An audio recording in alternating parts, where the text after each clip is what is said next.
NMMS 2024-25 के लिए आपका जुलाई में फॉर्म भरा जाएगा और उसकी प्रैक्टिस के लिए आपका ये फर्स्ट प्रैक्टिस पेपर रहेगा। इसमें आप 20 से 25 क्वेश्चन आपको मिलेंगे, जिसकी जानकारी डिटेल में आपको दी जाएगी। देखिए जो क्वेश्चन आपको यहाँ पे दिखाए जा रहे हैं वो मैट के पेपर के रहेंगे और इस पेपर में जो क्वेश्चंस आते हैं वो अलग अलग प्रकार के आपके 10 से 15 प्रकार के क्वेश्चन आते हैं। उन्हीं को मिलाकर टोटल 90 नंबर का आपका पेपर बनता है।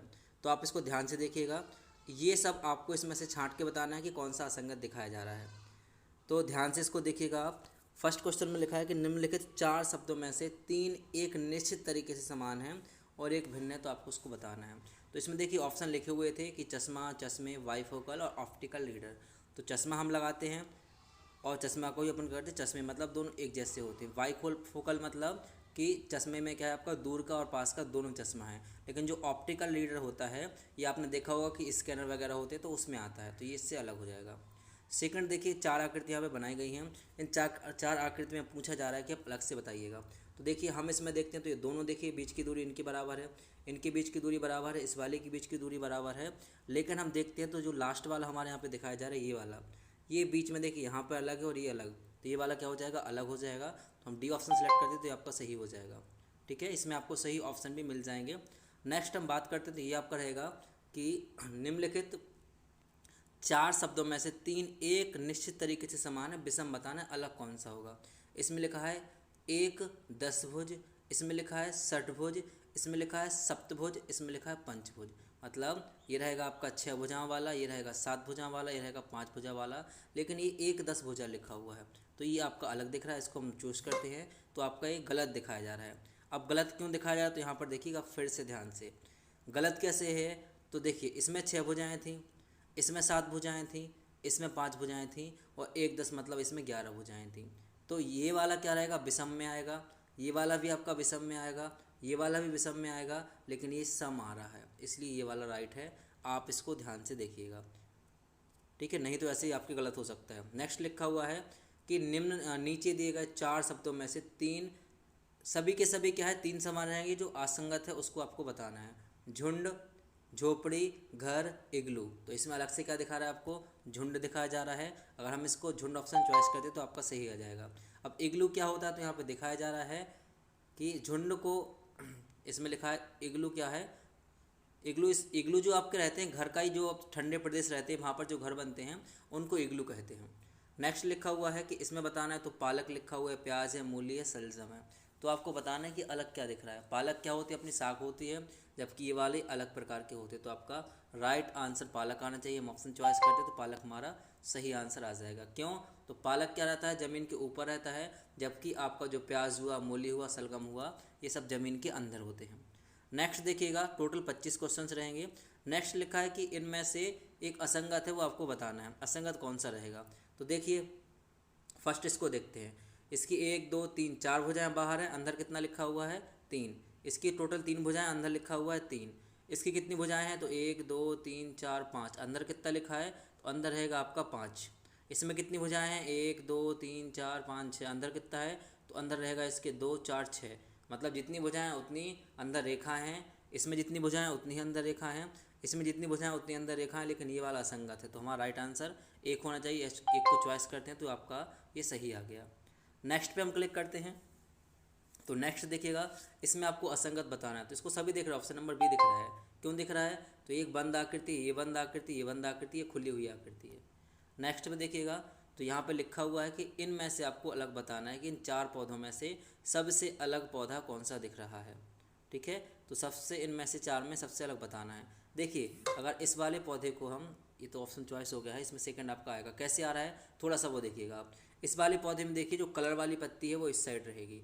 इस वाले पौधे को अगर हम ऐसा मोड़ देते हैं तो इस साइड इसकी कलर वाली पत्ती आएगी। इस वाले पत्ते को हम मोड़ते हैं ऐसा इस साइड से तो इस बार कलर में आएगी, लेकिन इसको जब हम ऐसा मोड़ेंगे तो कलर वाली इस साइड आ रही है, इसलिए आपका ये वाला असंगत हो जाएगा। नेक्स्ट रहेगा हमारा कि निम्नलिखित 4 शब्दों में से 3, वही सेम आपको असंगत बताना है। तो इसमें असंगत क्या रहेगा, एक लिखा है आपका प्रसार, प्रसार मतलब फैलाना, संचय मतलब इकट्ठा करना, बिखराव मतलब भी फैलाना होता है और फैलाव मतलब भी फैलाना होता है। तो आपका राइट आंसर आ जाएगा संचय। नेक्स्ट की हम बात करते हैं तो 10वें नंबर पर लिखा हुआ है कि इनमें से आपको अलग बताना है। कलह मतलब क्या होता है तो लड़ाई होती है। कलह मतलब लड़ाई होगी, कोई अलग अलग हो जाएगा। उथल पुथल में भी क्या होता है, लड़ाई होती है। और अव्यवस्था फैलेगी तब भी लड़ाई होगी। जबकि सद्भाव क्या होता है, सद्भाव में सभी लोग इकट्ठे होते हैं। नेक्स्ट देखिएगा, इसमें लिखा हुआ है नाक कान आँख और गला, अलग क्या है। तो नाक कान आँख और गला अलग से क्या लग रहा है, तो हमारे हिसाब से गला अलग से होना चाहिए। गले को चॉइस करते हैं, गला हमारा सही आ जाएगा, क्योंकि गला नीचे का हिस्सा है और ये सब ऊपर के हमारे चेहरे के हिस्से हैं। क्वेश्चन नंबर 12 की हम बात करते हैं।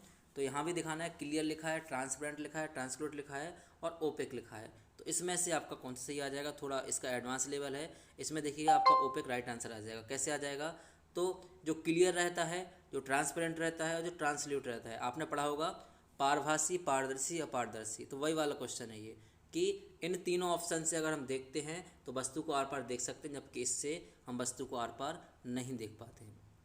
नेक्स्ट रहेगा कि ये 4 समूह दिए गए अल्फ़ाबेट वाले आ गए हैं, इनमें से बताना अलग से आपका कौन सा आएगा।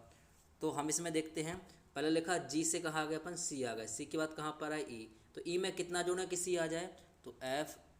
सी में कितना जोड़ें कि हमारा क्या आ जाए, जैसे जी से हम सी आ रहा है तो बैक कितना आना पड़ेगा सी से, डी ई एफ जी, मतलब माइनस के हमने 4 किए होंगे। अब ई में सी में कितना जोड़ दें कि ई आ जाए, तो सी से डी और ई, इसमें कितना जोड़ दिया हमने, बाद में प्लस का 2 कर दिया।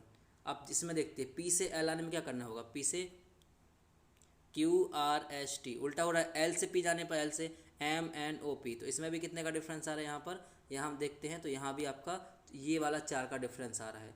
एल के बाद एन आने पर एल से एम एन, इसमें भी 2 का डिफरेंस आ रहा है, तो -4 और प्लस का 2 इसमें हो गया। इस वाले में चेक करते हैं, तो जे से एस आने में जे से कितना आएगा आपका, K L M N O P Q R S, ये तो सीधा सीधा 9 का गैप दिखा रहा है, तो राइट आंसर आपका 3rd होना चाहिए। हम इस ऑप्शन को चॉइस करते हैं तो आंसर हमारा 3rd सही हो गया। नेक्स्ट देखिएगा, पर ये क्वेश्चन आपने कर लिए तो आप ये ध्यान रखिएगा, गारंटी से आप जितनी क्वेश्चन की प्रैक्टिस कर रहे हैं, इससे कोई भी कठिन क्वेश्चन एग्जाम में नहीं आ सकता है। और ऐसे अगर आप 10 से 15 सेट लगा लेते हैं तो गारंटी से आपका एग्ज़ाम निकल जाएगा। और अभी ये खबर में भी आ रहा है कि इस साल से गवर्नमेंट के द्वारा 25,000 रुपये प्रति वर्ष एनएमएस की छात्रवृत्ति राशि दी जाएगी। तो आप थोड़ी मेहनत करके पढ़ाई कर लीजिएगा, 1 महीने ही अगर आप पढ़ाई करते हैं तो आराम से आप इसमें सेलेक्ट हो सकते हैं।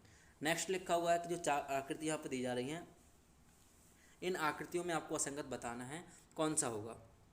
तो ध्यान से देखिएगा, इसमें देखिए 3 बॉक्स हैं, तो 3 भी आपको ये कैप के चिन्ह बने हुए हैं। इसमें 3 है, 3 कैप के चिन्ह, इसमें 3 कैप के चिन्ह। जबकि फर्स्ट वाले में देखिएगा तो 2 कैप के चिन्ह हैं और ये अलग रहेगा, तो फर्स्ट वाला आपका राइट आंसर आ गया।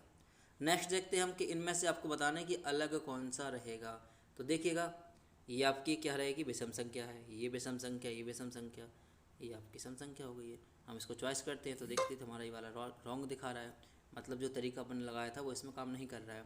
तो फिर इन्होंने कैसे किया होगा, तो फिर हम नीचे यहाँ पर दिखाया गया है, देखिए मतलब ये संख्या 11 से विभाजित हो रही है, ये संख्या 11 से विभाजित हो रही है, ये संख्या 11 से विभाजित हो रही है, ये संख्या 11 से विभाजित नहीं हो रही है। ये थोड़ा हाई लेवल का रहेगा, तो इस पर आप थोड़ा ध्यान से इसे कर लीजिएगा। नेक्स्ट रहेगा, इसमें भी आपको बताना है कि अलग से कौन सा रहेगा। तो इसके लिए हम यहाँ पे प्रैक्टिस करते हैं कि जी से अगर हम डी आते हैं तो कितना करना पड़ेगा, तो डी से ई एफ जी, 3 का अंतर यहाँ पे आ रहा है -3, मतलब 3 पीछे आ रहा है। डी से बी आने पे कितना आएगा, तो -2 आएगा। डी से बी से सी और डी। अब हम देखते हैं इसमें ई से एच जाने में कितना, क्या 2 आ रहा है, ई से एफ जी एच, 3 का डिफरेंस आ रहा है। एस से के जाने पर एस से एल जी आई जे के, यहाँ भी 3 आ रहा है। इसमें देखते हैं टी से डब्लू आने पे कितना आ रहा है, यू भी डब्लू 3, और डब्लू से जेड के लिए एक्स वाई जेड, ये भी 3 आ रहा है। तो मतलब ये असंगत दिख रहा है, हमारा आंसर फर्स्ट होना चाहिए। हम चॉइस करते हैं फर्स्ट ऑप्शन, ये हमारा सही है। नेक्स्ट देखिएगा, 3 से 4 क्वेश्चन बचे हुए हैं, इसमें बताना है कि अलग से आपका कौन सा रहेगा। ध्यान से आप इसको देखिएगा। इसमें देखिए ये क्या रहेगा आपका, तो एक पंचभुज रहेगा, बीच में 2 लाइन है। ये भी क्या रहेगा आपका, एक आपका चतुर्भुज रहेगा, इसमें भी 2 लाइन है। ये त्रिभुज है, इसमें भी 2 लाइन है। और ये वर्ग था और ये आपका त्रिभुज था, इसमें भी 2 लाइन है। तो ये ऑप्शन थोड़े कन्फ्यूजन भरे होते हैं, तो इन्हीं को आपको देखना है कि अलग से क्या हो सकता है। तो ऑप्शन 3rd चॉइस करते हैं, वृत्त हमारा अलग से हो गया। ठीक है, ये कैसे अलग हुआ, तो हमें दिखाया जा रहा है कि 3 आकृतियाँ बहुभुज हैं, जबकि वृत्त में कोई भुजा नहीं होती है। नेक्स्ट देखिएगा, ये बिल्कुल ईजी है और ऐसे क्वेश्चन आपको दर्पण प्रतिबिंब में देखने के लिए मिल सकते हैं। इसमें दिखाया जा रहा है कि असंगत कौन सा है, वो आपको बताना रहेगा कि असंगत कौन सा है। ठीक है, तो असंगत पहचानने के लिए सीधा सिंपल रहेगा कि हमें एरो का साइन पहचानना होगा कि किस साइड है। हम फर्स्ट वाले को देखते हैं कि अगर आपका ये जो गोल यहाँ पर दिख रहा है अगर सब में ऊपर है तो एरो का चिन्ह इस साइड आ रहा है। हम इसको थोड़ा सा मोड़ देते हैं, इसको थोड़ा सा मोड़ेंगे हम इस साइड थोड़ा सा, तो इसके में भी क्या हो जाएगा, एरो का चिन्ह ऊपर की साइड आ जाएगा। इसको अगर हम मोड़ते हैं ऊपर मतलब पूरा जब कर देते हो एरो का चिन्ह क्या हो जाएगा, नीचे की साइड आ जाएगा। इसको एरो को अपन इस साइड करते हैं तो एरो का चिन्ह नहीं आएगा, मतलब ऑप्शन नंबर 3 आपका अलग हो जाएगा। आप भी थोड़ा दिमाग लगाइएगा, 3 नंबर आपका राइट हो गया। नेक्स्ट देखिएगा 19वां क्वेश्चन रहेगा, तो ये मैं आपके लिए छोड़ रहा हूँ, आप ध्यान से देखिएगा। KORVA लिखा हुआ है, इन 4 में से आपको अलग बताना है कौन सा होगा, आप ध्यान से इसको नोट करके बताइएगा। नेक्स्ट ये रहेगा क्वेश्चन नंबर आपका 20 रहेगा, इसमें बताना है कि अलग से आपका कौन सा रहेगा। तो देखिए अलग यही दिख रहा है सबसे अलग, तो देखकर ही आप इसका आंसर लगा सकते हैं। नेक्स्ट आपके 4 क्वेश्चन बचे हुए हैं कि दौड़ना, कूदना, उछलना और धकेलना, इनमें से अलग कौन से हैं। और जो टाइप के मैंने क्वेश्चन आपको करवाए हैं एग्ज़ाम में लगभग इस प्रकार के 10 प्रश्न आपको देखने के लिए मिलेंगे। और जो 20 से 25 क्वेश्चन हैं, अगर इन 25 क्वेश्चन में से आपको 15 से 20 क्वेश्चन भी क्लियर हो जाते हैं तो आसानी से आपके ये 10 नंबर क्लियर हो जाएंगे। नेक्स्ट वीडियो में मैं आपको फिर आगे का दूसरा टॉपिक कोई प्रैक्टिस करवाऊंगा, उसमें आप देखना। अब इसमें देखना है कि आपका दौड़ना, कूदना, उछलना और ढकेलना। तो दौड़ते हम खुद से हैं, कूदते खुद से हैं, उछलते खुद से हैं, लेकिन ढकेलते हम खुद से नहीं हैं। तो चौथा ऑप्शन आपका इसका राइट हो जाएगा। मतलब ढकेल तो हैं तो लेकिन ये स्वयं से क्रिया नहीं करते हैं। अब इनमें बताना है तो बछड़ा, गौशाला, घोंसला, गौशाला, मधुमक्खी का छत्ता। तो घोंसले में पक्षी रहेंगे, गौशाला में गाय बैल भैंस रहेंगे और मधुमक्खी के छत्ते में मधुमक्खी रहेगी। मतलब इसमें क्या हो जाएगा, बछड़ा हमारा अलग हो जाएगा, ये हमारा राइट हो गया। नेक्स्ट देखिएगा कि इनमें से अलग बताना है तो कौन सा आएगा। ठीक है, तो देखिए इसमें आपको क्या करना होगा, थोड़ा उल्टे से सीधे अक्षर भी देखना पड़ेगा कि कौन सा आ रहा है। जैसे मैं बता दूं कि अगर मैं बिना उसके देखूं तो आंसर अगर 3 लगाते तो आंसर इसमें डायरेक्ट में नहीं आएगा। कैसे नहीं आ रहा, तो यहाँ पे देखिए इसका पैटर्न लिखा हुआ है कि सब में से 2 2 माइनस करके पीछे की साइड ले जाया जा रहा है। ठीक है, नेक्स्ट देखते हैं हम। 2 क्वेश्चन ही बचे हुए हैं तो दोनों को ध्यान से देख लीजिएगा। इसमें बताना है कि असंगत क्वेश्चन कौन सा है, थोड़ा अलग लेवल का, मतलब हाई लेवल का मैं लेके आ गया हूँ इसलिए ताकि आपके पेपर में कोई भी दिक्कत इसमें नहीं आए। कैसा क्या रहेगा, तो 5 का वर्ग करेंगे 25 आएगा, 1 जोड़ देंगे तो हो जाएगा 26। 11 का वर्ग करेंगे 169 आएगा और 1 जोड़ेंगे तो आएगा 170, मतलब ये वाला गलत हो गया। देखिए 4 का वर्ग करेंगे 16 आएगा, 1 जोड़ेंगे तो हो जाएगा 17। 11 का वर्ग करेंगे 121 आएगा, 1 जोड़ेंगे तो हो जाएगा 122। तो इसका राइट आंसर आएगा ऑप्शन नंबर 2। अब जो ये लास्ट वाला क्वेश्चन रहेगा और जो पीछे मैंने क्वेश्चन छोड़ा था, इन दोनों को आप लोग सॉल्व कीजिए और इनके आंसर जो भी रहते हैं तो क्वेश्चन नंबर 25 डाल के जो भी आंसर है वो आप टाइप करके कमेंट कीजिएगा। और नेक्स्ट वीडियो का वेट कीजिए, नेक्स्ट वीडियो में आपको पेपर का दूसरा सेट करवाऊंगा जिससे आपके एग्ज़ाम में हेल्प हो सके।